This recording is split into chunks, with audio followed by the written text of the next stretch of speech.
Hello, welcome to Alpha Bunga Bunga. My name is Alex Hokuli. I'm in São Paulo, Brazil. Alpha Bunga Bunga is myself and George Hoare, who's in London, and Philip Cunliffe, who's in Canterbury. So, as listeners will know, this is the Global Politics podcast at the end of history, but today we're going to zoom back a little bit before history supposedly ended, back to the Cold War and its killing fields. And to do that, we're joined by Vincent Bevins, who we're very happy to have on, because I actually used to read his reporting back when he was Brazil correspondent for the LA Times. And now he's back in São Paulo after a period in Indonesia, and he's just visiting. I think he's probably a building about 200 meters away, but obviously we're in different places because of quarantine. Anyway, Vincent, how's it going? And how long have you been back in São Paulo for? It's going good. I got here a month ago, and the plan wasn't to be here for much longer, but I may be stuck. I was going to go to Chile, but I can't anymore. So as it is now, I'm just going day to day and trying to figure it out. So 1 month so far, and who knows? Yeah, no, that's right. I was wondering whether, because you had mentioned that you'd be heading off to Chile, but that looks like it might be difficult to realize, and I don't know what's going to happen with their elections there and everything. Yeah, they suspended them, so I couldn't fly there even if I wanted to, and the referendum on the new constitution is off for now, as is the Bolivian election, which I was maybe going to cover as well, and that's much more worrying because the current leader of that country has no legitimacy. But so I'm going to stay in Praça da República here in downtown Sao Paulo until I figure out what happens next.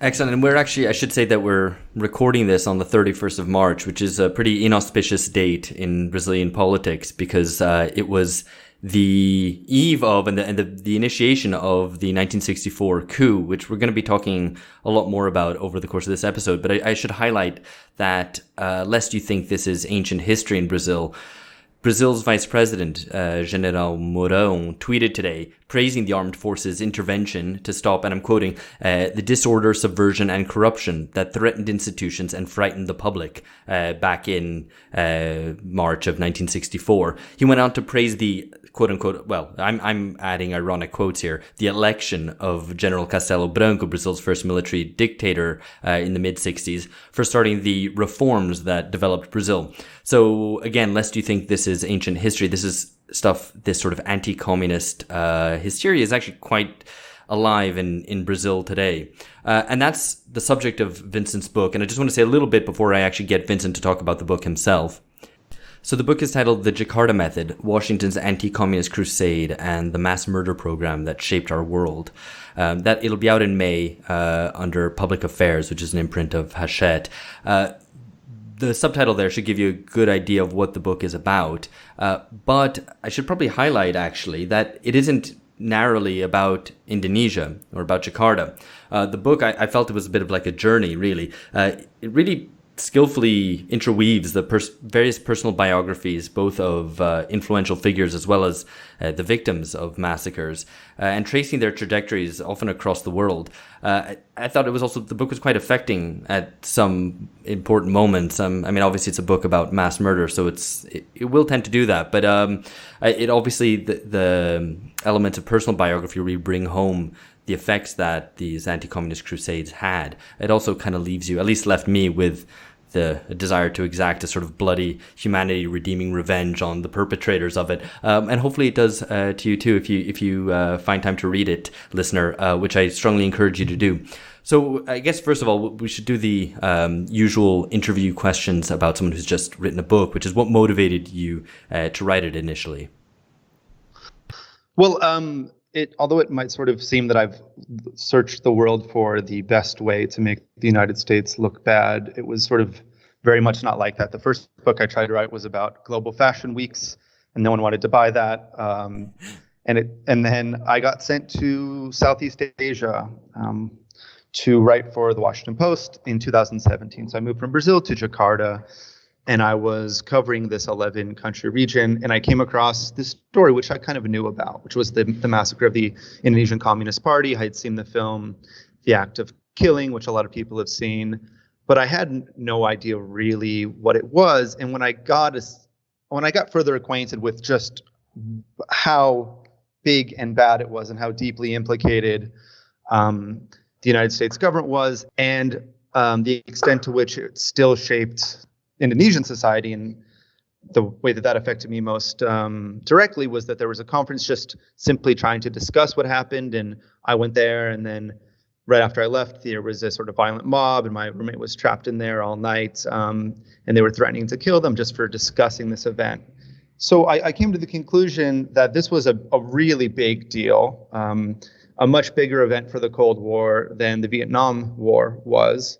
One of the worst things that the U.S. government ever participated in.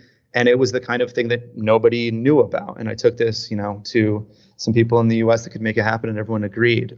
But it was very much an accident. I wasn't looking for this horrible story to tell. It just jumped out at me when I got to Indonesia and looked around.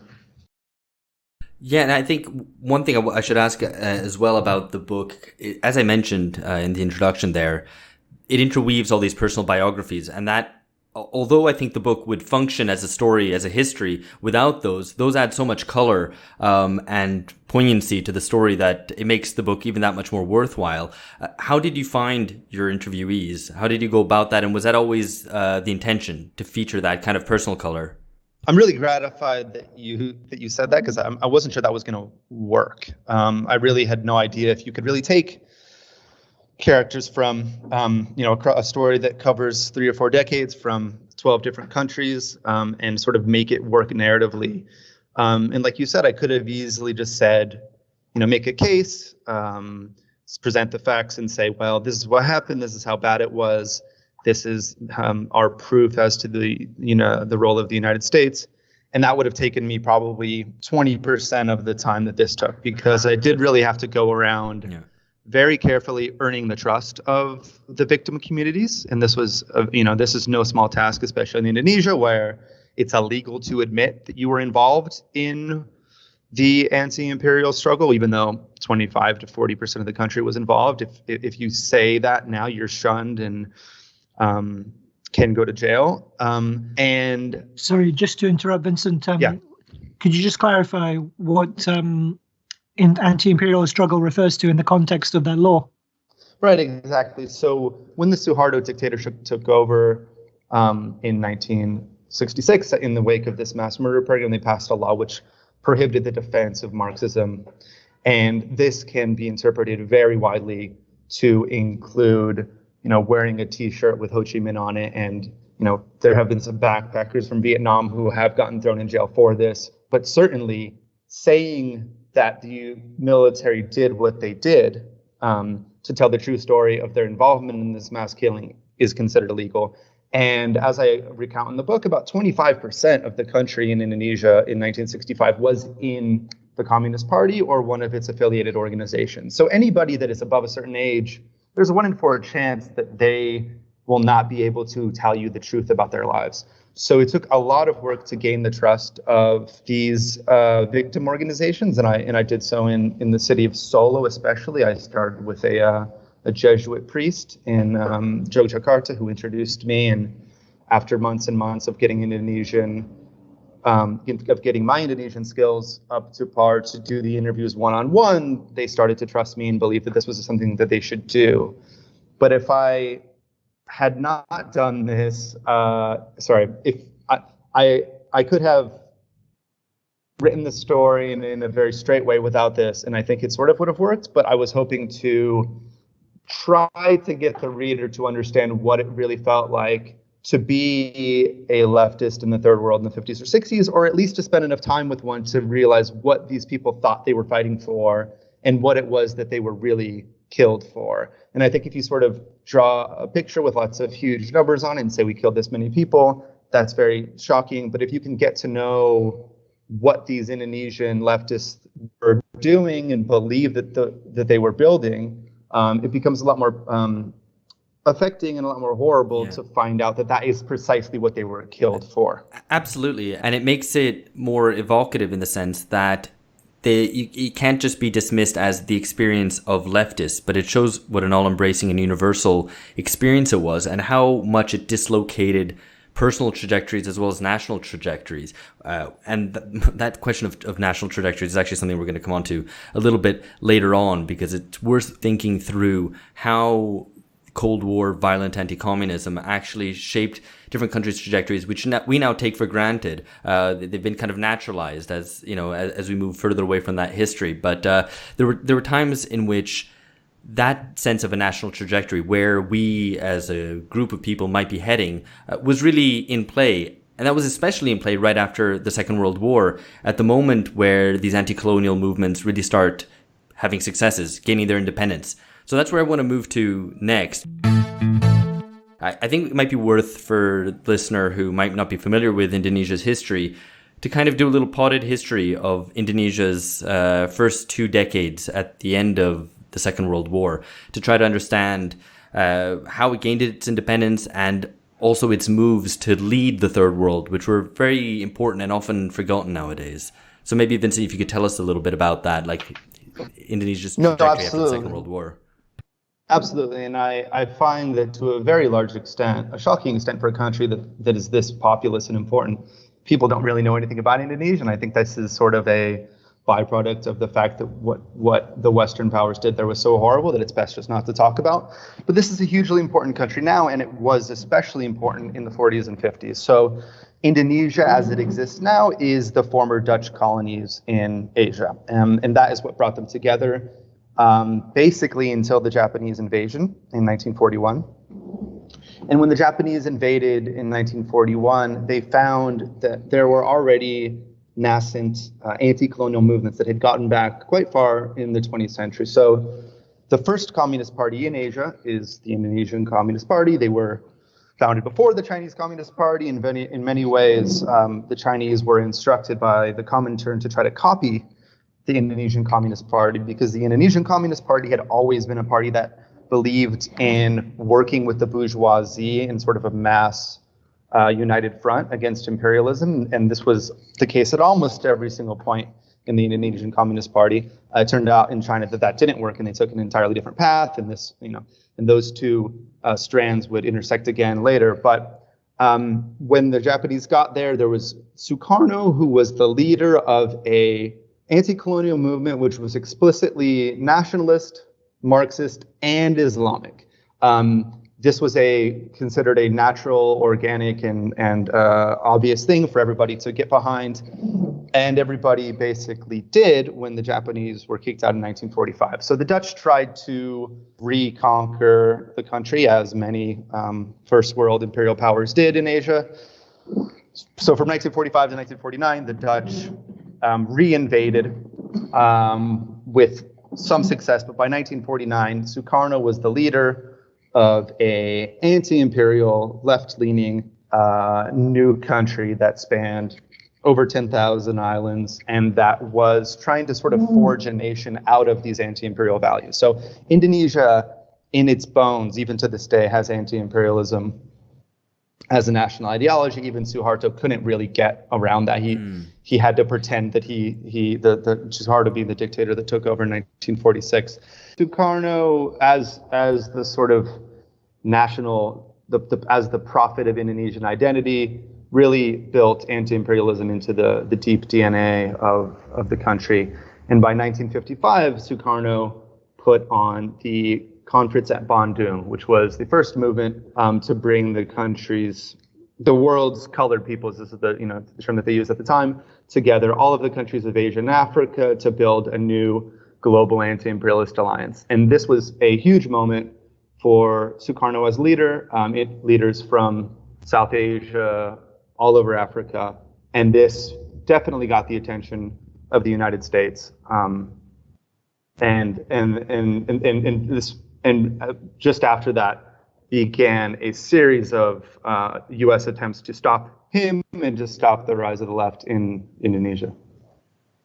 And one thing that your book really brought home to me, which I had probably not thought about enough, was the degree to which in those early days, in the late 40s and early 50s, the return of colonialism was a genuine going concern. I mean, we look back on it now and say, well, obviously it was a sort of fait accompli after the Second World War and all the devastation it wrought, both on the defeated Axis powers as well as the victorious Allies, that, of course, all those empires were going to come to an end. But it wasn't so clear, and it's certainly to the dominated peoples in the third world, it wasn't at all obvious that the game was over. And in fact, the Dutch do try to come back and take over some bits here and there, and there's various imperialist machinations, or really colonialist machinations that go on. So I think what makes that relevant and how it connects to anti-communism, at least from what I've understood from your book, is that was a broad concern amongst a mass of people. And that got reinterpreted especially by the United States, as a potentially communist feeling, right? Or inclinations to communism. And so it was something that was a very natural and understandable concern about the return of colonialism became reinterpreted by the United States as support for communism. Absolutely, and other historians have made this. I'm not a historian. Historians have made this point very convincingly. But under Truman, there was this idea that countries could be, to some extent, neutral as long as they kept the communists in line. As soon as Eisenhower takes over, being neutral or in any way anti-colonial is seen as automatically just as bad as communism. And there is this maddening lack of understanding on the part of American officials, because they tend to interpret the skepticism that the peoples of the third world have towards them as anti-Western or pro-communist bias, when these people are often leaders that have been imprisoned for most of their adult lives, that are watching the United States assist Vietnam just a few miles away. They're watching the United States overthrow governments in Guatemala and Iran, and people are trying to kill them all the time. They think it might be the CIA. They think it won't. But anytime these countries act as if they're not sure if they can trust the Western white powers that have dominated their countries for hundreds and hundreds of years, the United States would turn around and treat that as, well, that's proof that they're communist and this leader can never be worked with and he's out of his mind and he's a mad dog we have to put down. That last phrase actually being used to describe Lumumba right before they tried to kill him.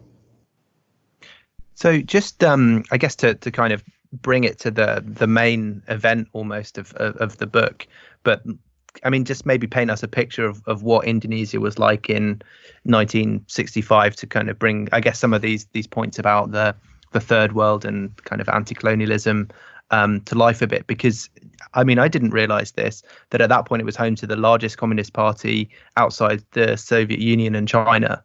And I think you actually, and we'll probably come on to this later, why it is that Indonesia remains a huge gap in our collective general knowledge, because I think that's to kind of get ahead of ourselves. And I think the reason you give for that is really fascinating. But yeah, so what was the situation in 65?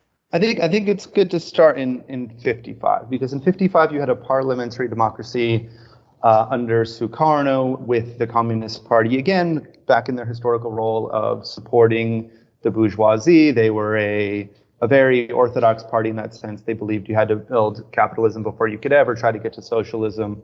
And they were, according to the CIA's own analysis, according to the US ambassador's analysis, just the best organized and the least corrupt party in the country.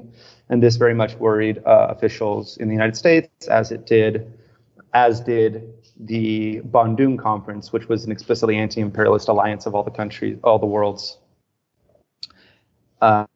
formerly colonized people. So in 1955, they start funding the Muslim Party to try to stop the rise of the Communist Party, which is gaining more and more votes in parliamentary elections. This does not work. The Communist Party continues to gain more and more votes, specifically through its very effective outreach programs with peasants, with cultural activities, with educational activities.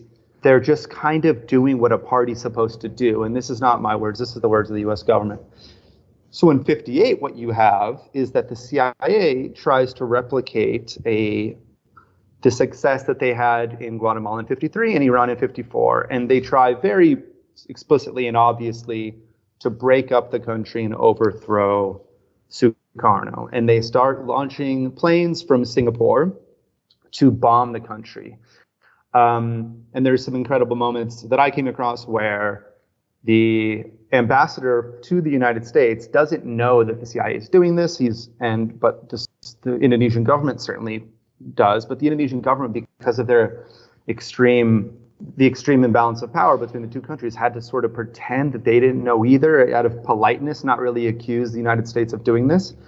But that all fell apart when a pilot working for the CIA crashed onto the island of Ambon with, for reasons we don't really understand, his papers still on him. So they caught this guy, they caught an American who had a few days earlier killed a bunch of civilians. He was obviously CIA. And this was the end. I mean, the CIA's operation was a failure, as they often are. Which is, sorry, just to interrupt, because we're going to come back to this, but it's just amazing how big fuck-ups the CIA, and to be fair, most spy agencies, but maybe especially the CIA, repeatedly are. We'll come back to this. Sorry, carry on. Yeah, no, and so an hour later, but the CIA only turned to the third world in the first place. And this is something I didn't know before I started the research. From the late 40s to 1953, they were trying really hard to crack into Eastern Europe. And these attempts consisted mostly of sending people to their death over and over and over because they didn't really know what they're doing. But the thing about being the clandestine service of the hegemon is you don't really get in trouble if you mess up. So they kept throwing people into Eastern Europe, and finally they realized, we can't crack the Soviets. They actually are communists, and they actually have secret police to figure out what we're doing. So let's try the third world. And Guatemala was a big success. Iran was a big success. And in 1958 in Indonesia, it was not a big success. So what you had was the military, the Indonesian military that was fighting the CIA, gained a lot of power in 1958. Because of a state of emergency that was declared to fight this civil war. And afterwards, there was no more real elections. After that, there was the suspension of Indonesian democracy. Partially, it was Sukarno's fault. It was mostly the armed forces' fault. And the entity in Indonesia which least wanted to cancel elections was the Indonesian Communist Party, because they kept growing and growing and growing. But they had no guns, they had no way to really protest this kind of a move. So they stuck to Sukarno as they always had, and continued to grow quite impressively from 1958 to 1965. And as American commentators recognize themselves, the fact that the CIA tried to blow up the country and dropped bombs on churches and markets helped the left, because it turned out that they were right all along. They were the ones saying all throughout the 50s, you can't trust the Americans. They're imperialist. And so by 1965, you have about 25% of the country in the party. By 1965, you have 3 million active members in the party. So it's the largest party outside the Soviet Union and China. And 25% of the country is somehow affiliated with the party, whether in an educational or peasant or cultural group. And they are clearly the dominant political force. Sukarno has sort of moved from the center left to being quite close to them rhetorically. And the military, the force that has always been the most anti-communist, does not like this one bit. What's very important is that has been hidden to many people by 1965, but was certainly clear in the United States and to the military, is that after this 1958 CIA invasion failed, the U.S. shifted tactics. And I think these tactics are very relevant not only for Indonesia, but for Brazil and so much of the rest of the world. Instead of doing this thing where you hire whoever you can to blow up stuff and then overthrow the country, but everybody knows that it was you, which was the model of the 1950s. After this failure in Indonesia in the late 50s, they started bringing over lots and lots and lots of Indonesians to study at the Leavenworth Military Academy in Kansas. And so they built huge, they sort of established ideological hegemony within the Indonesian military by paying all these guys to come over to the United States, take classes, giving them lots of money, telling them that they wanted Indonesia to be like America. And so by 1965, you had basically a system of dual power with Sukarno really ruling, but ideologically supported by the communists, and then the army running much of the rest of the country and materially and ideologically supported by the United States. I just wanted to ask about the role of Islam, just to kind of flesh it out a bit, because you mentioned how Sukarno kind of built his regime around combining kind of ordinary Muslim feeling in Indonesia with communism, anti-imperialism, but also and how the CIA or the US government tried to manufacture a kind of Islamic opposition to the domestic strength of the Communist Party in Indonesia. And so when it's the army and the US, what place does Islam have politically within Indonesia on the brink of the massacres? So there are broadly, as you might imagine, there's several strains of Islam in Indonesia, and there's, broadly speaking, there's one simple sort of schematic that has often been used, and there is sort of the white Muslims is one way they've been portrayed, which are more Gulf style, more Orthodox Muslims, and then there is the red style, which these are Muslims that are also deeply influenced by long-standing Indonesian traditions. And Sukarno was the latter. Sukarno was probably Javanese more than he was Muslim, and Javanese in the religious sense, and this is a deep and rich tradition. And the Communist Party was also from this wing of Islam. So you had the red. So what does Javanese mean in this context? Java would be the island that Sukarno is from. It's the island. No, I mean, what does Javanese mean? Yeah, I was going to get.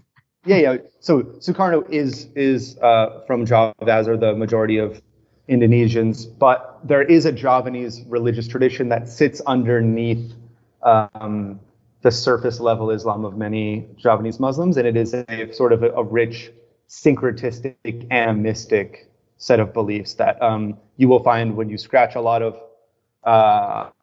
the surface of a lot of Muslim beliefs in Indonesia. As is the case with every country and their religions, there is the more Arab-aligned Muslim tradition, and there is the more locally rooted Muslim tradition. And so by the end of Sukarno's rule, the more syncretistic Muslim tradition tended to be very much united behind the left, and the other smaller tradition, often on other islands, Sumatra and in the northeast of Java, tended to be more conservative. But it's I think it's important to stress that it wasn't like it is now. So now in Indonesia you have quite conservative Islam really taking over, but none of that really happened until after this. Islam was seen as a fundamental part of an anti-imperial project by Sukarno and most Indonesians until 1965, and the Communist Party, perhaps. Some people have sort of ridiculed this, and some people have seen this as quite savvy recognition of material conditions. Their official position was that Indonesia was a theistic, God-believing country, and that to be a true communist, you had to recognize this material reality in order to work with the Indonesian masses. So apart for a tiny number of maybe the Central Committee of the Communist Party, even the Communist Party was mostly Muslim or Christian. So on the eve of the massacre, basically, you have a Communist Party which is very adapted to local conditions, also not trying to rock the boat too much. They're growing slowly through elections, and they're not, and they're spreading their networks through society, building popular power, but at the same time not looking at all to overthrow the government. And on the other hand, you have the military, which is has become increasingly enmeshed with the US and has grown its own power base also economically by having its own industries, effectively being a state within a state, as you've already said. So if you could take us forward to what leads to violence to break out, and not just some violence, but just unspeakable levels of massacre. And anybody who's watched the act of killing, and I would urge you to do so if you haven't watched it, would be familiar with this. Just the levels of torture and gangsterism and so on, without even getting to the extermination element. Just really shocking. So what leads to that? What's the spark? So two things lead the United States to change its approach to Indonesia. One is that Sukarno picks a fight with the United Kingdom over the creation of Malaysia, and the second is that John F. Kennedy is assassinated. So the creation of Malaysia by the United Kingdom was a sort of in the way that they did in much of the Middle East and Africa, they drew lines in a way that would privilege them and hurt allies of Sukarno. Sukarno knew this, Malaysia knew this, the United States knew this, and Sukarno picked a big fight with the United Kingdom over this. It was called confrontation, let's say. I don't need to say it in Indonesian. And John F. Kennedy didn't like this, but he was willing to still stick to the strategy of slowly trying to build an alliance in Indonesia rather than pushing for a radical break. Now, Johnson had much less time, quite literally and figuratively, for troublemakers in the third world. He didn't have the leeway in the White House to fight these battles. He didn't care. He didn't understand why these people were fighting with the United Kingdom. And after John F. Kennedy died, they removed the ambassador who had been in place for a very long time, the one who had been in place since that failed CIA operation in 1958, and they brought in a hard man. They brought in somebody who had overseen a coup in Korea, and everybody saw his arrival as a portent of a possible conflict. And this was right. And this part of the story is still partially classified. So we do know that the CIA stepped up its clandestine operations with the goal of causing a conflict between the army and the Communist Party, knowing that the Communist Party had no guns nor any ideology that it would allow it to take up arms. And as we approach 1965, this is the shift that is occurring quite obviously to the people in my book, that things are getting strange. People are hearing all kinds of stories about a possible right-wing coup. Stories that are not true are coming out and then being refuted. And this is what it is like all through 1965. Until we get to the night of September 30th, 1965, when somebody acts. And that action, I mean, it has something. There's obviously very specific things that happen in Indonesia, but there's something universal about it in that the right-wing coup plotters, the violent anti-communists, are always waiting for an opportunity. And even if either they make it up or something happens, someone else does something random, and that leads them to make their move, right? And so in Indonesia, you have this thing that happens which is still not well understood. So if you maybe tell us what we do know and also what we don't know. Right.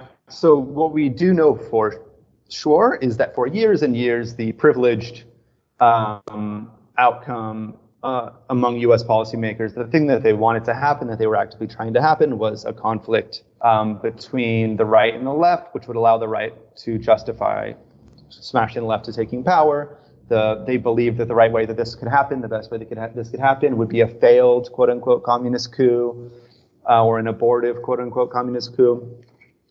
And you have the distribution of these fake stories that the right is going to have their own coup. So on the night of September 30th, 1965, you have a group of low-level army officers called the September 30th Movement that in the middle of the night go out and attempt to kidnap top generals in the armed forces. After this, they declare on the radio that they have stopped a right-wing coup and that the country is under emergency measures to restore order. But the message that they give to the country is, we stopped a right-wing coup.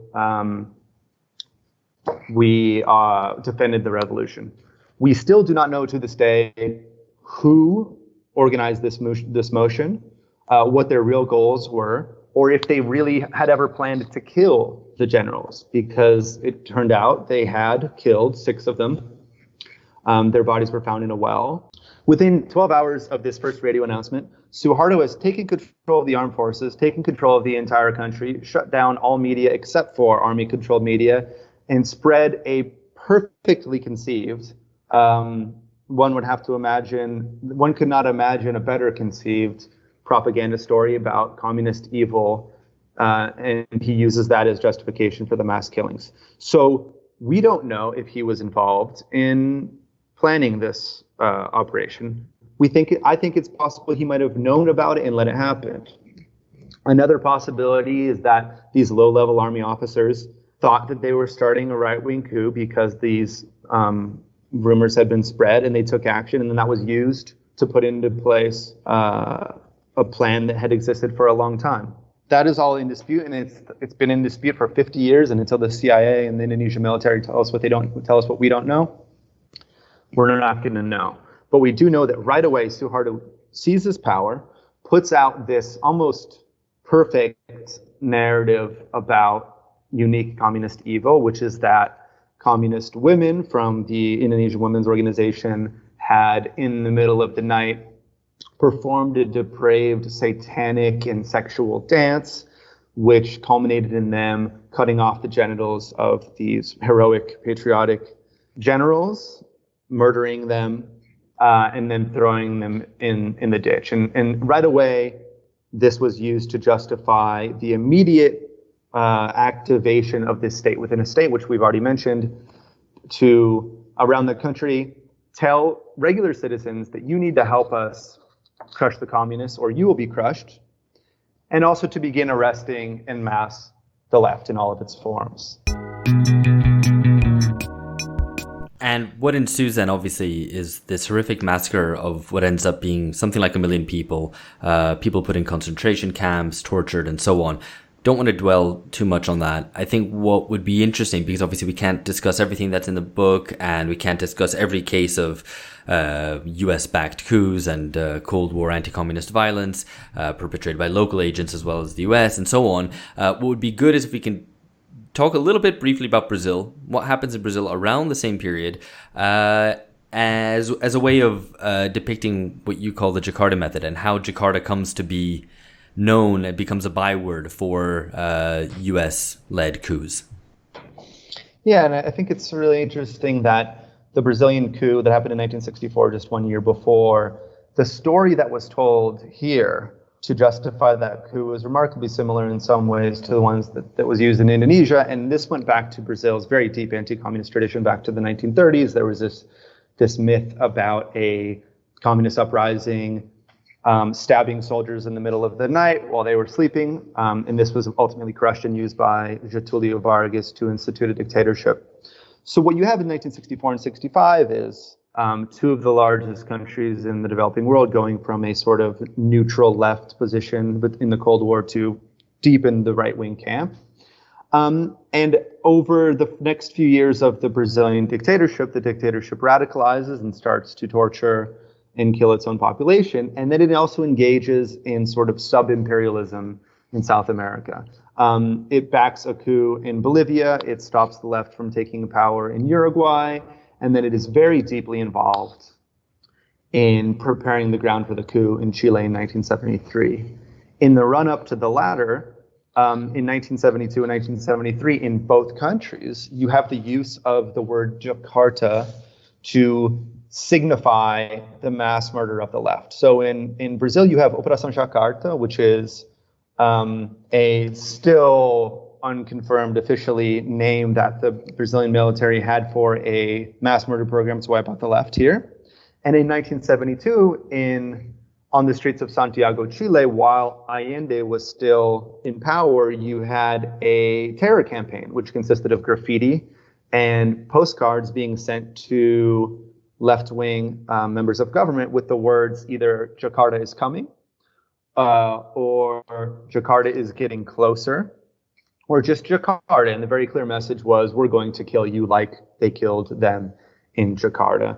And as we know, in 1973, that's precisely what they did in Santiago Stadium, with the participation of the Brazilian military inside that stadium, which is often overlooked.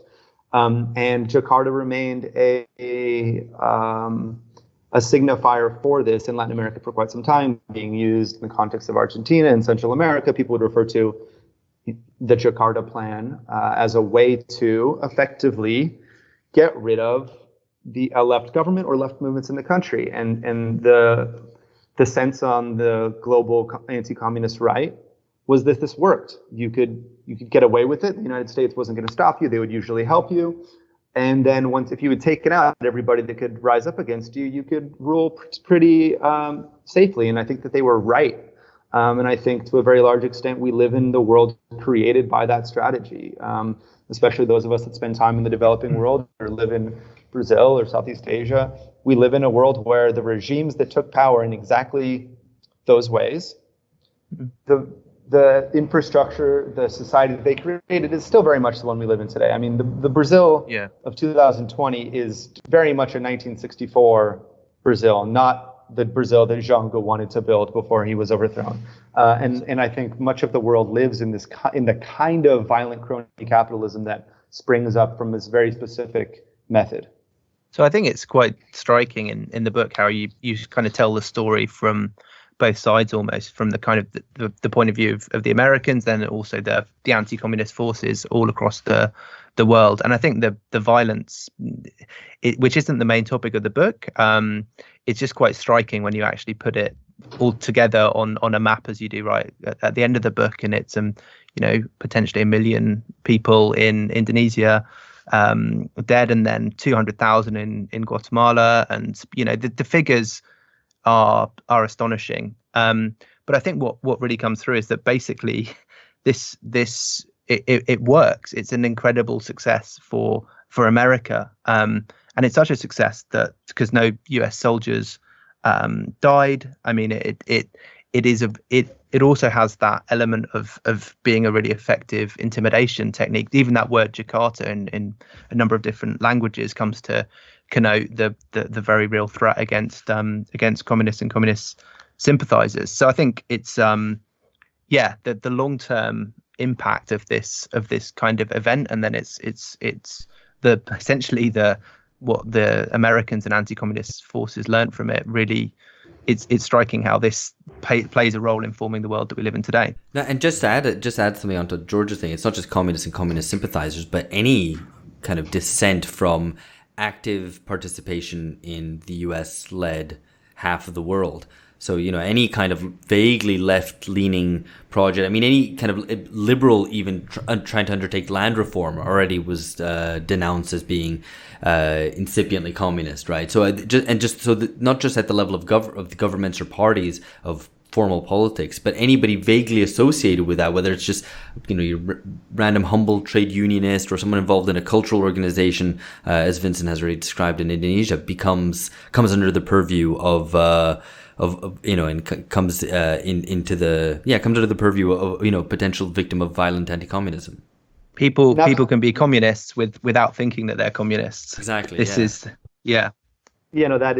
a quote from Dalbisson, who murdered Oscar Romero in El Salvador. And quite chillingly, I did an interview with in Congress 2 weeks ago, and one of Bolsonaro's main allies in Congress told me the same thing. He said, this country is full of socialists, but they don't know it. And I think that is an important thing that I try to make clear in the book, is that anti-communism in its actually existing form in the 20th century was not only aimed at actual communists.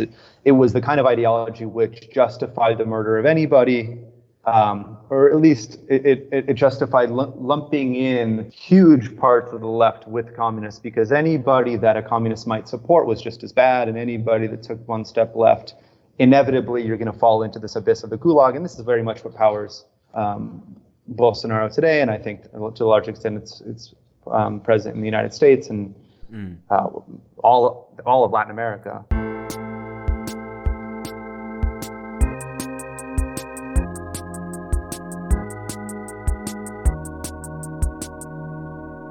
So let's talk a little bit about some of the themes. I wanted to pick out a couple of things which are maybe a little bit marginal to the main story, but which are really interesting to discuss in their own right. So, and thinking about the way that anti-communism has a legacy, for example, in contemporary Brazil, where I live and where Vincent has lived and is right now, something emerged in around 2014. Vincent was actually living here and reporting at the time. I wasn't, so maybe Vincent can even correct me on the specifics of it.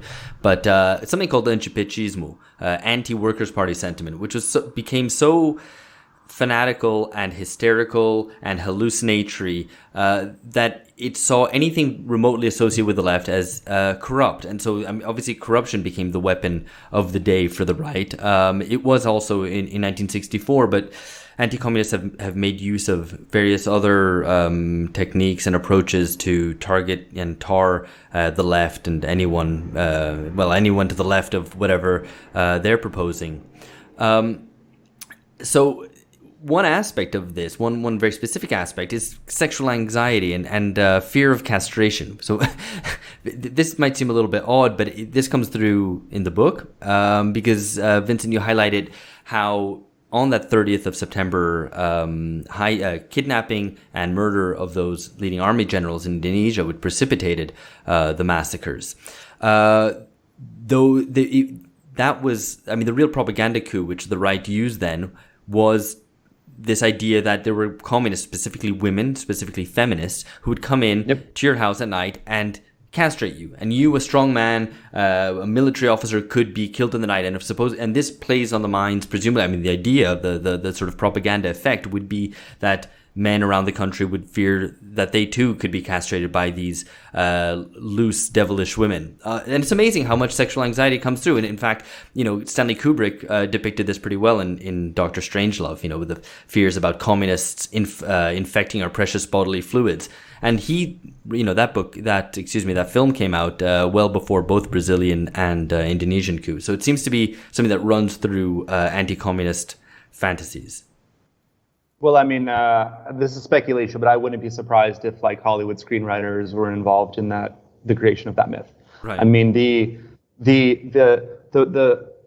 myth that Suharto pushed was so perfect and so well crafted and ready so quickly in the first moments after the September 30th movement that a lot of the experts think that this was like a crack team of writers. It perfectly spoke to the kind of anxiety that all men feel probably throughout history, the sort of toxic masculinity or fragile masculinity that is, inherent in the human body, right? And it also spoke to this very easy to exploit fear that, these women over here, because the Indonesian women's movement was the largest feminist organization in the world at the time. And they were organizing cross third world women's rights conferences and journals, and there was Egyptian feminist poetry festivals put on in Indonesia and these kinds of things. And it's very easy to turn to men and say, look, these women, if you let them go any further, you are going to lose your status as a man. I didn't want to speak too much about this, but you wouldn't be surprised to hear that this book was quite psychologically difficult to write, because a lot of the women that I met that are 70, 80 or whatever, they're still witches. They're still considered by everybody that knows them sexually depraved, demonic beasts, to the point where it has been considered acceptable to kill the children of communists. You can starve them out, you can shun them, and I had to, get to really know people that were really profoundly the losers of history. And this is a thing that you don't really get to see when you grew up in the West, like I did. These people really were kind of tossed on the dustbin of history, and they're still suffering from this myth from the 60s. It's powerful to this day. And one of the women at the very end that I check in on, she doesn't have any friends, and if you ask people in her neighborhood, I'm sure they'll say, oh, she's a communist, and that is synonymous to this day with sexually depraved and demonic. It's really, that was one of the most touching bits of the book. The way that these people have been just abandoned, not just by society, but also just by anybody who might have been intimate with them previously. In their intimate circle, and in some cases even abandoned by their nation. There's some little vignettes that you paint of Indonesians who'd gone to Moscow and suddenly found themselves stateless. So just the sense of loss and the rug of existence pulled out from underneath people's feet was so widely felt by Indonesians, but not just Indonesians, elsewhere as well. Yeah, and I think, and there's, people that have studied the effectiveness of Brazilian politics in the anti-PT era have noticed that there's a deep irrational thing that you can draw upon. There is a very effective way to get people to rally behind sort of anti-politics or anti this or that.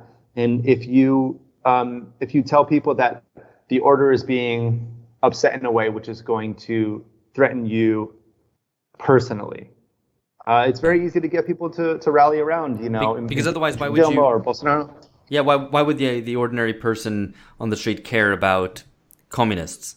Supposedly because they might not have seen any communists around, especially not in contemporary Brazil. Why would you care about this sort of as it would be today in Brazil, a sort of petista threat? What is it that really threatens their existence? And it might be mobilizing homophobia, right? It's a kind of gays are threatening your family or threatening the existence of the family. Or it might be corruption, like that, the idea that your living standards are under threat, so it must be because of this corrupt left government which has stolen all the resources and has broken the country. I mean, these are discourses which are very prevalent in contemporary Brazil for listeners who aren't familiar. Yeah, I think that's sort of the saddest thing for those of us that wrote for the liberal media from like 1995 to 2015 is we thought that the countries of the developed world had sort of put the dictatorships past them, that they had actually fully transitioned into democracy. And it became pretty clear over the last 5 years that no, the values that powered the dictatorship in Brazil or in much of Latin America or the racism that powered a lot of the world, it was just right under the surface. And it didn't take very much for half of Brazil to remember the things that they believed about communists under the dictatorship, to see Bolsonaro as sort of reasonable because he's just reproducing what was common sense for a very long time, and for everyone to realize, oh no, this is still the same violently enforced hierarchical society that the 1964 coup happened in order to protect. I mean, that didn't change when the dictatorship fell apart, and it's still very easy to tell people, especially in the comfortable classes, if you don't stop this or that, it's going to be overthrown again. And it's going to be, those people that where they are, where they live, they're going to come up into your neighborhoods and rape and kill you. And that myth was explicitly spread in Brazil, that the communists were going to rape and kill you. And it's not hard in a country as sort of foundationally unstable as Brazil is. It's a settler colony with indigenous population thrown over here, a white elite which refuses to recognize that its position is racialized, a huge mass of brown and black people that are always struggling to stay alive. It's very easy to scare some of those people that chaos is going to come loose, and this has been at the heart of Latin American politics for centuries. And this is one of the reasons I argue that anti-communism was much stronger in Latin America than it was in Asia. I mean, in South America, the CIA found a ready audience, if not already a more anti-communist elite than themselves, whereas in Indonesia, they had to really, really fight to convince regular people that this was an evil thing. And that was the same case throughout Southeast Asia. I mean, just to jump in here, I guess one of the questions on reading the book, which it's almost impossible to avoid as you're reading this, the context and the very real impact that it has on people, of the violence and the massacres, is what does this tell us about armed struggle, guerrilla warfare, authoritarianism? I mean, it not to be kind of trite about it, but how cynical should we be about the kind of the rules of the electoral game and what it means for kind of left-wing movements? Because you do tell that there's a line of Zhao Enlai's, which is the militarized masses are invincible. I mean, is this what you want to leave the reader with? It's time to arm the masses. We should all go out and get guns and just in case. I mean, I guess I'd want to put the question back to you. I mean, I didn't pick, so we need guns. Yeah. Sort of. Yeah. I mean, what did you think reading? Because I didn't want to come to any particular conclusion. I've never been sort of aesthetically drawn to, let's say, the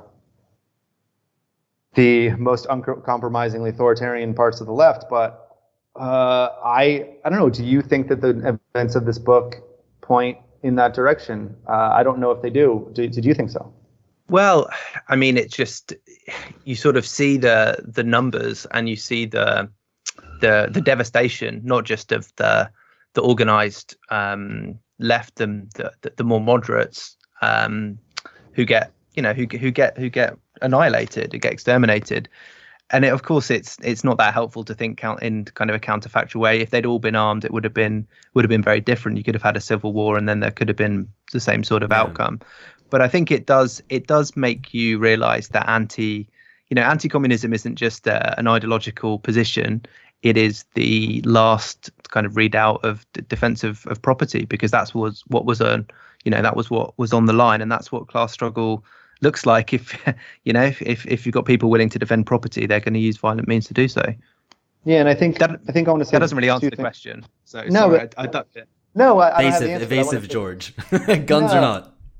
Yeah, I mean, there's no answer, but I just want to say two things. I think that in the West, in the English-speaking world especially, we have a real it's very underappreciated the extent to which reactionary violence is real and important. I mean, you only have to take a little bit of privileges away from elites for them to fight back somehow or another. And this is I think a huge gap of our understanding of how politics works. Yeah. But on the question of the armed or unarmed left in the 20th century, and this is a very depressing point that a lot of the people that I interviewed in the book made to me, most of them that were on the democratic socialist left in Chile or Latin America or Brazil or Indonesia or around the world, is that if you look at this area of peak U.S. hegemony and the Cold War, so from 1950 to 2000, the only left-wing movements that survived by becoming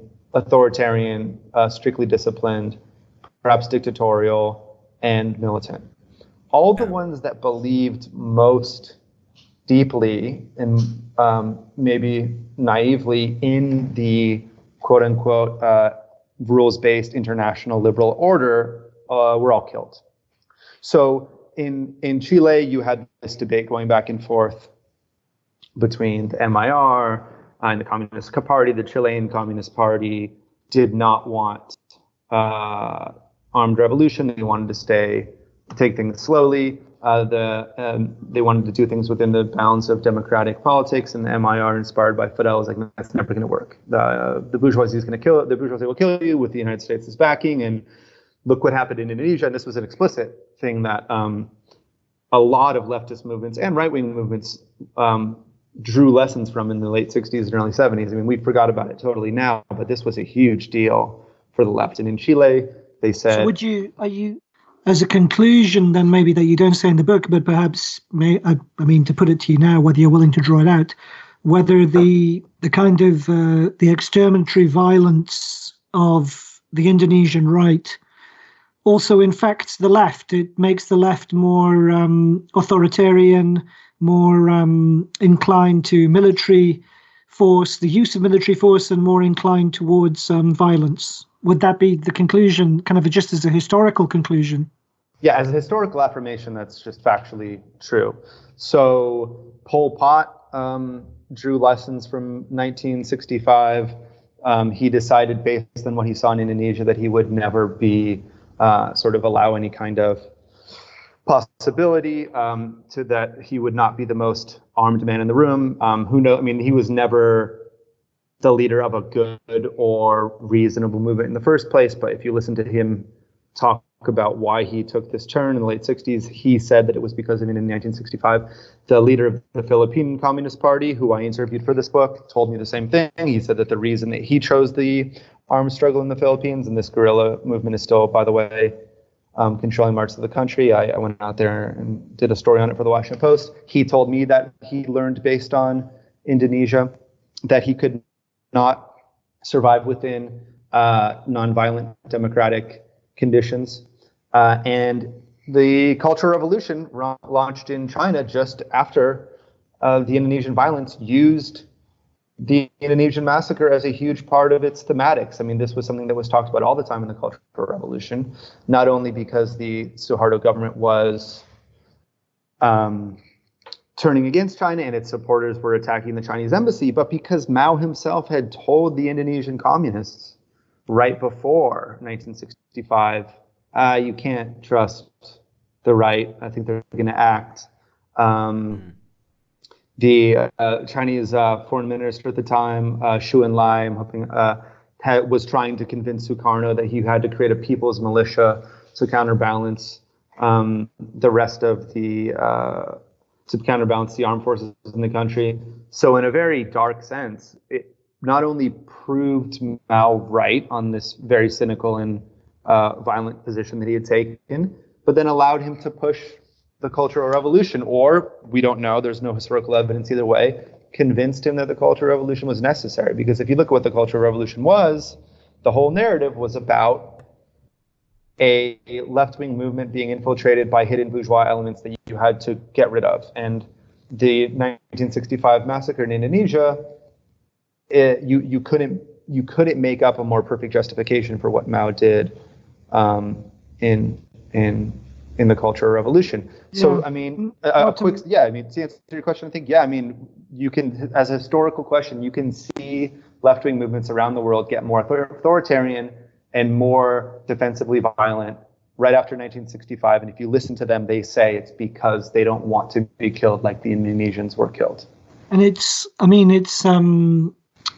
think it's part of the strength of everything that you've been putting to us, that to restore the place of the massacres in Indonesia to their kind of world historic role, and threading through all the kind of consequences and all these different contexts and the different kind of inflections that it takes in different countries is really important, in fact, and historically vital.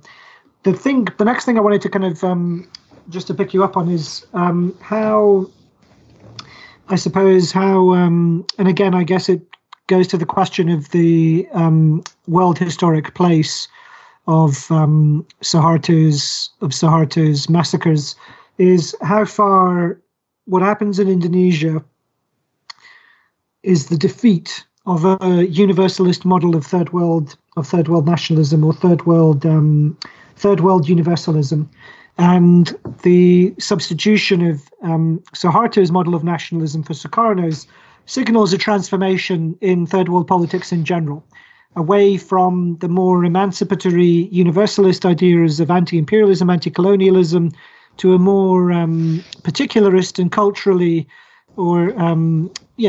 inflected nationalism, I suppose, which disintegrates the idea of anti-imperialism as a universal ideology. Yes, absolutely. I mean, nationalism has a bad name for a good reason. But when we talk about the nationalism that Sukarno and Nehru in India and Nkrumah in Ghana and all this, the third world movement used, it was more about building a nation out of democratic anti-imperialist values, because there was nothing really to bring Indonesia together, or nothing really to bring Malaysia together. And you can even see in parts of Southeast Asia that the countries weren't brought together. There's no language, there's no real national ideology.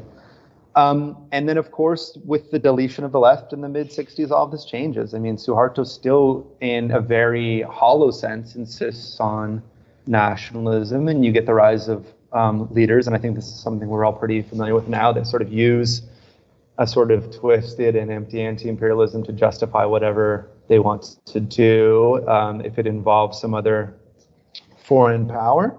And this is, it's not sophisticated what happened. They very physically deleted the left from these countries. And I think I mentioned in the book that, the Indonesian Communist Party was the largest in the third world, of course, because it was the largest outside of China and Soviet Union. But the second and third largest, Sudan and Ghana, were also the victims of mass murder. I mean, Iraq was a U.S.-backed coup, and then the CIA, just as they did in Indonesia, gave lists to the Ba'ath Party, including Saddam Hussein, to execute the Indonesian Communist Party. And weirdly enough, one of my friends in London, her father was arrested in that year.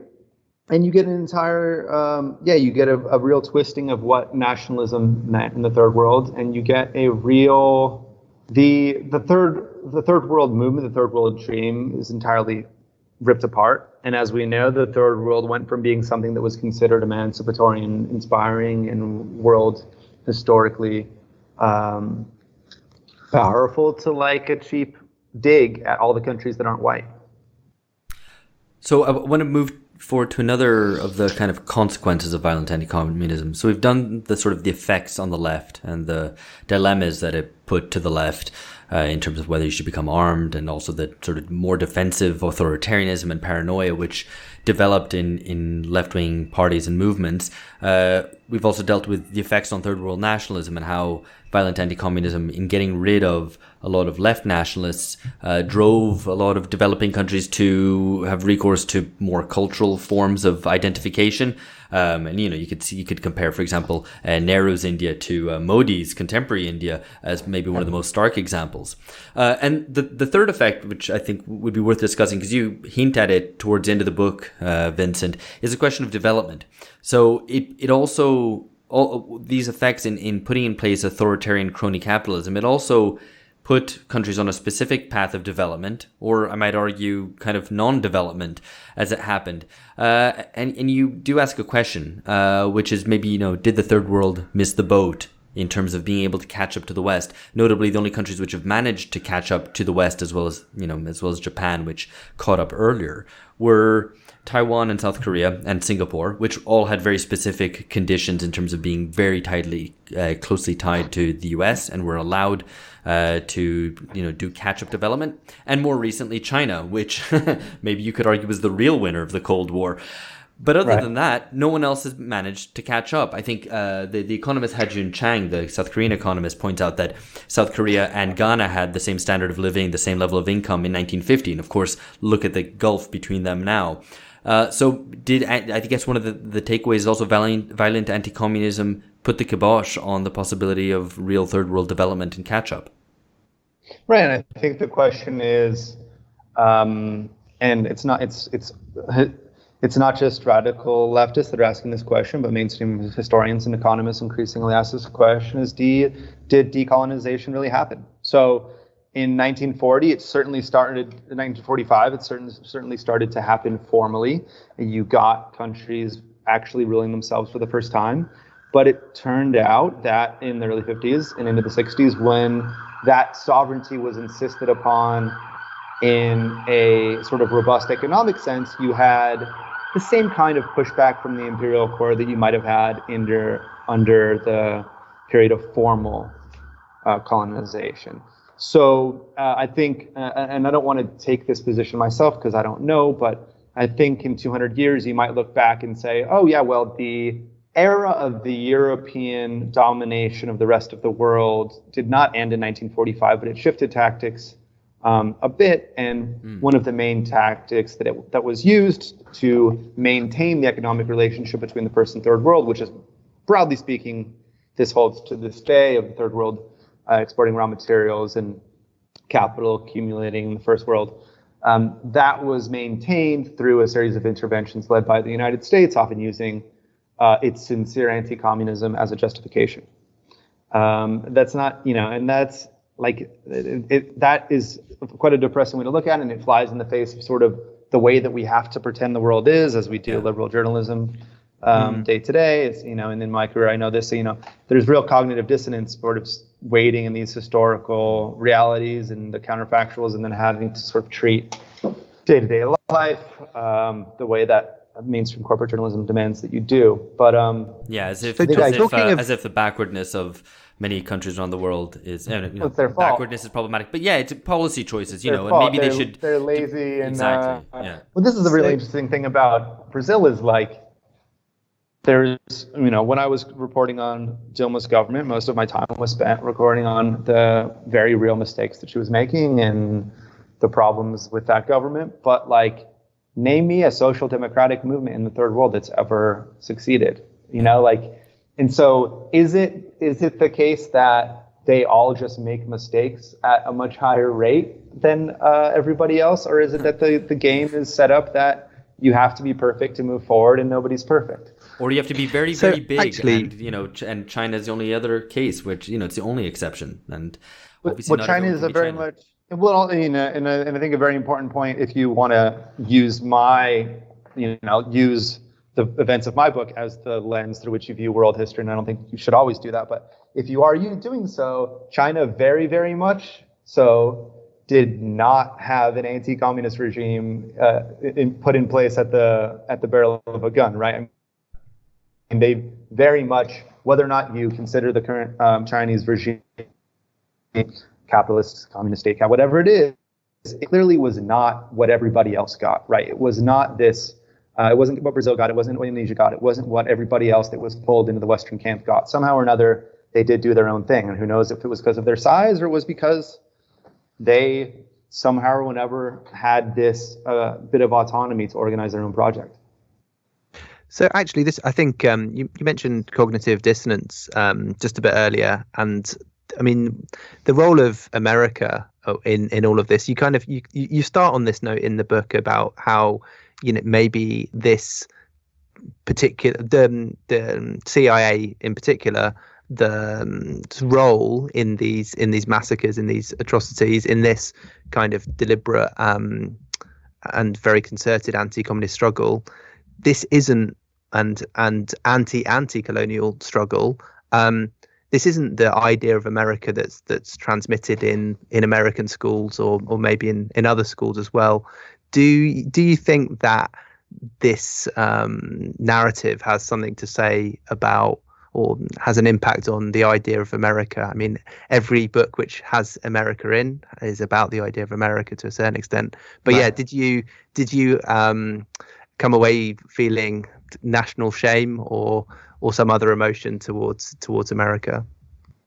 I've sort of emerged from this, but it was much worse. I felt sort of like the core of my identity had, you know, I mean, I felt sort of like I was like disassociating. I felt like, and I mean, again, I wasn't like a naive, you know, I knew about third world interventions. I knew about bad things the United States had done, but the extent to which I really dove into the worst aspects of this, and the extent to which I realized we were not complicit, but really driving what was going on here, and for what, right? So we could, you know, drive around suburbs and go to the Subway sandwich shop and like drive back in line, you know, like what is it for? It was profoundly difficult, actually, to go through as an American, and to sort of interact with the world as it exists now, as if it's normal. There was, and I think part of this comes to the surface when you're in Asia, because, you know, when you're in Europe or America or even South America, being white, like, no one notices you. But when you're in Asia, people immediately realize that you're white, and they realize that you're way, way, way richer than them, which is a world historical fact, right? I mean, if an alien were to land on Bali and walk around, he would come to the conclusion correctly that our planet is organized according to a racial hierarchy and all the white people have all the power. And you feel this when you're in Asia, especially in Indonesia, and that sort of probably doubled the psychological difficulty of going through all this. And, you know, sitting in front of these people who had, you know, all of their friends murdered by the power that ultimately won the 20th century, and having to sit across from them as an American and listen to it. No, it was profoundly difficult. And I think probably someday we're going to be able to look back on the period of American peak hegemony with a little bit more objectivity, but I think we're too deep in it now to really, I mean, I even find this, now that I've stopped working on the book, I've just gone back to kind of, you know, I love Big Brother, you know, like whatever, who cares, you know, like it's hard to keep that worldview, even though that I know it's based on facts in my brain. It's just so easy just to go back and be like, yeah, you know, but America's good. You know, we all know sort of a priori that America's good. You know, it doesn't matter how many facts you have about the fact that it is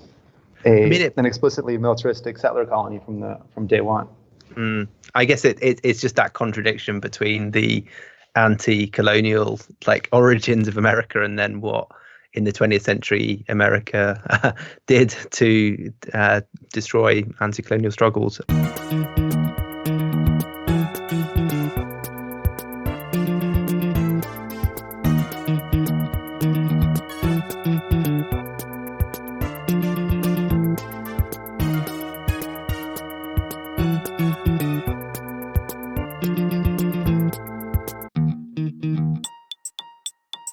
But yeah, I think Alex, you had a question about the meaning of all this today. So obviously where I'm sat, it often feels like the Cold War isn't over, despite it being definitively over. I mean, you might even argue, as this podcast does, that the period that came after the Cold War itself has ended. And yet, despite that, it seems that Latin America, especially Latin American elites, really didn't get the memo, that anti-communism still carries on. So I guess what are the lessons, I think, and I guess maybe to make it a little bit more general, what do you do after a dictatorship falls? Because I think one of the lessons as well is that those places which didn't have truth and reconciliation commissions, didn't put people in jail, didn't root out the institutions that were responsible for keeping anti-communism alive, end up getting it thrown back in their faces later on. And, you know, Brazil is a very clear case of that.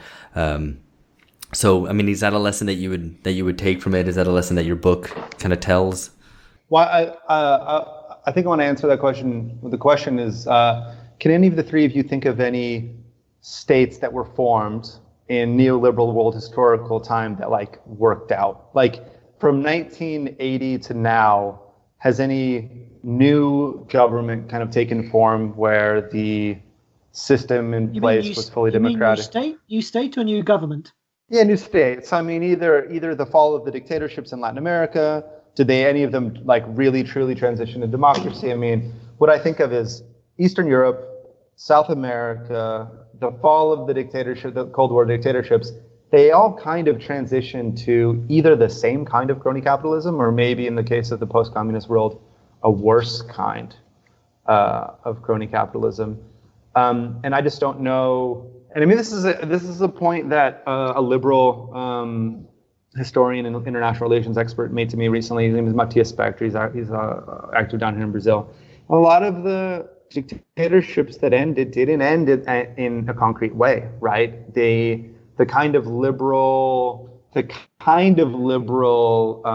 ideology which was hegemonic in the 80s and 90s said that all you had to really do was tinker at the top and change the rules of the selection of the leaders, and then you got it. But as I think we're realizing in Latin America, and certainly in the former communist world, we didn't really get robust democracy. We didn't really reject the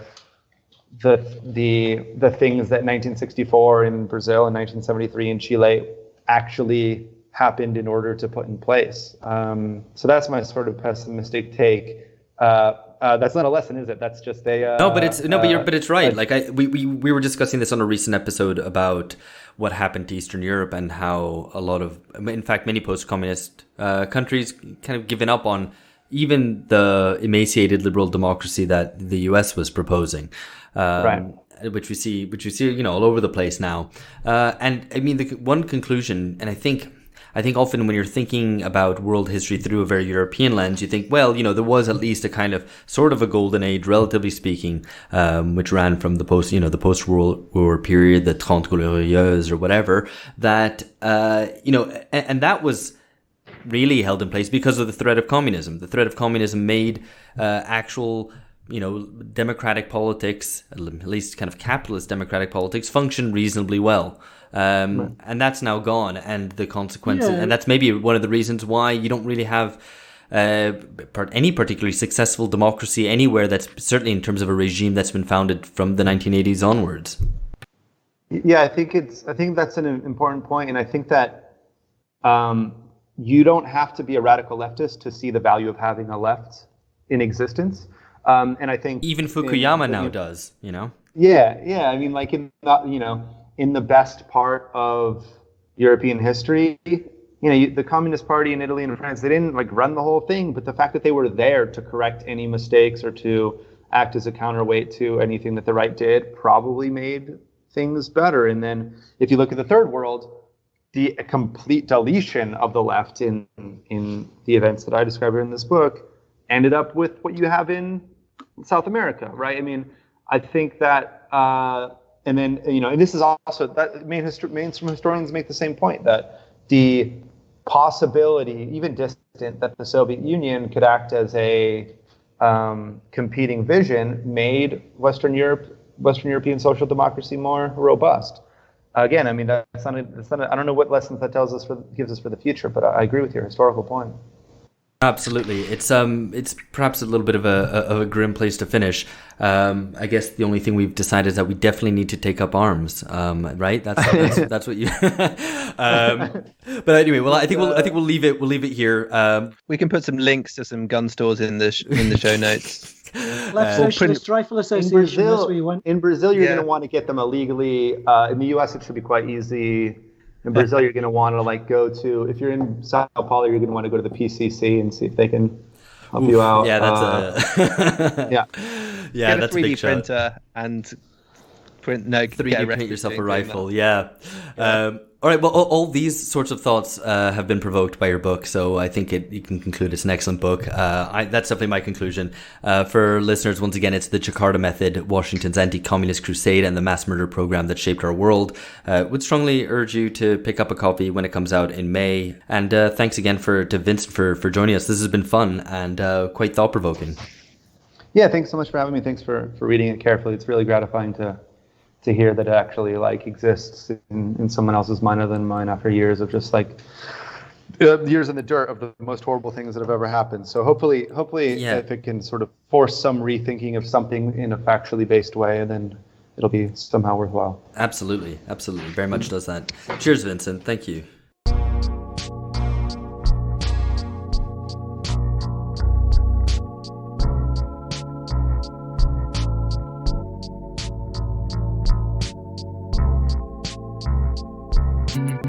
I mean, actually, that's another thing we didn't even get onto, but I mean, how much this has furthered conspiracy theorizing, because that's a whole other thing, which, you hear these stories and you're like, I'm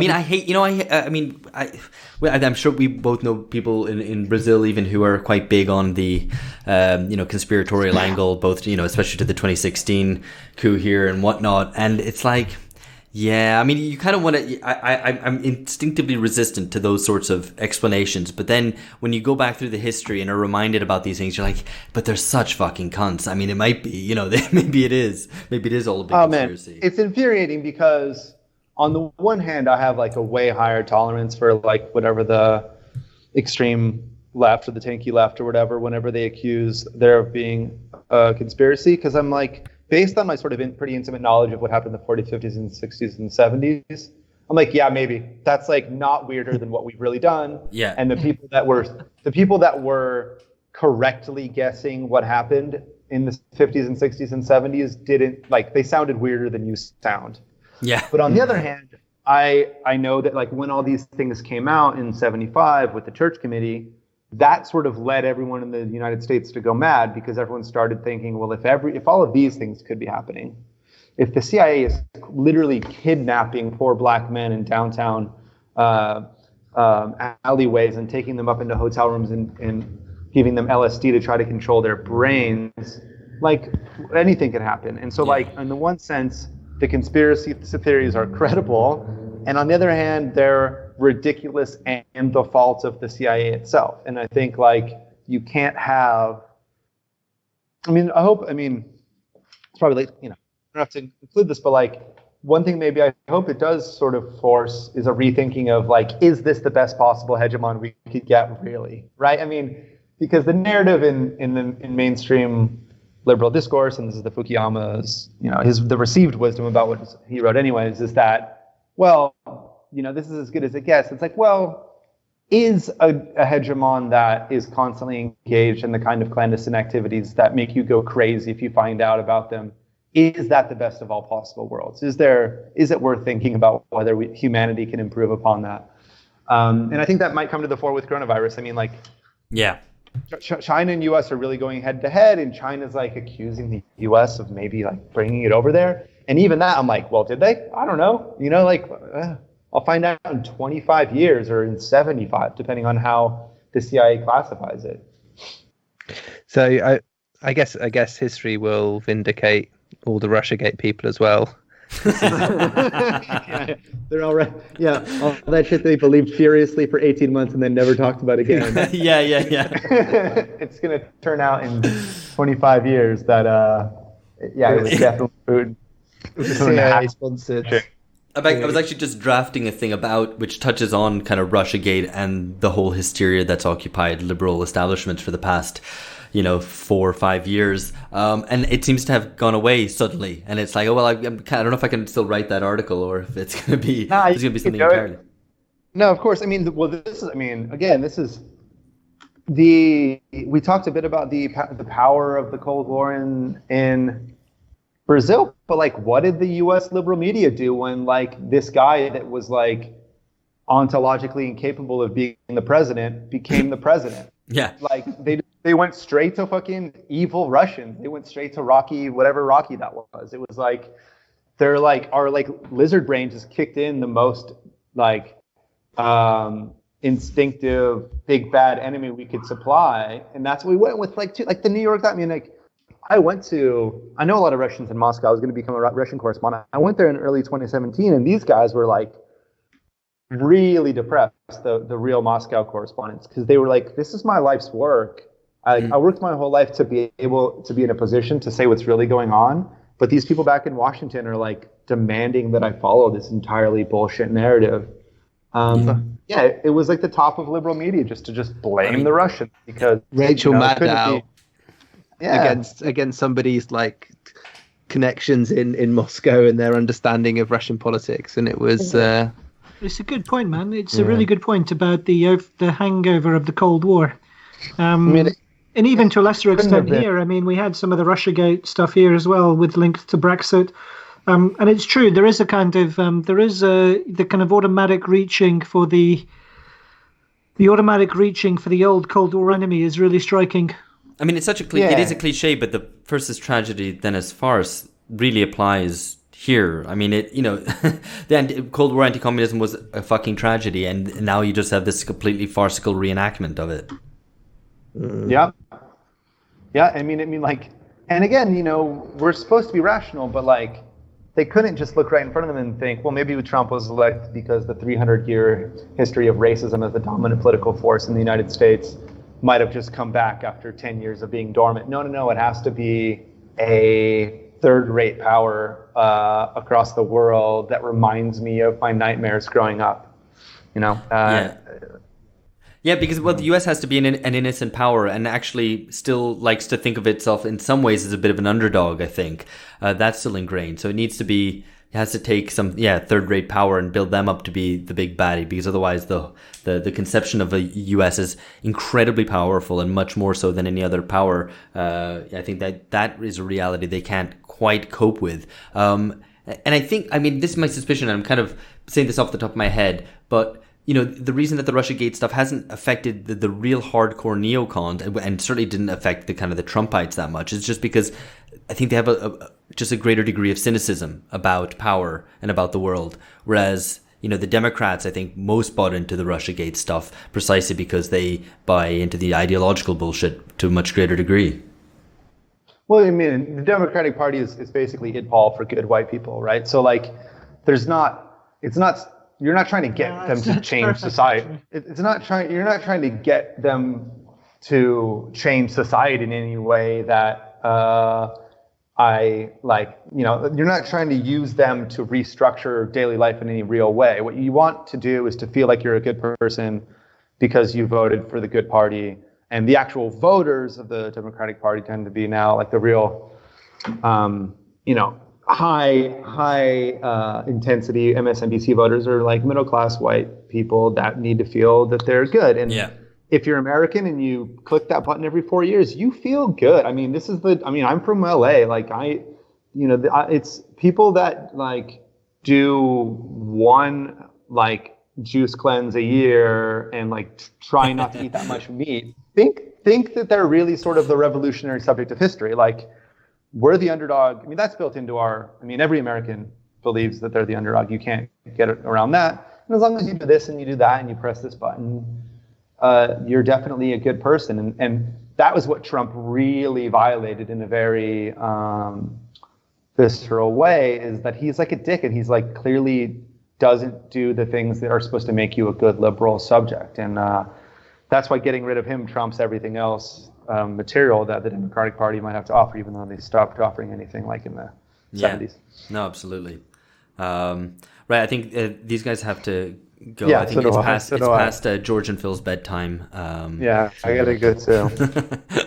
This is the thing. What do we all have to go and do? Yeah, I've got to go and watch Netflix and stay indoors. Yeah, you Blackout gotta. today. Yeah, you got to switch the technology interacting with to like a lower intensity technology. Yeah, lower intensity technology. Exactly. Yeah. Thank you. Exactly that. Because this is like always what Alex doesn't understand at this time of night. Lower intensity technology is needed.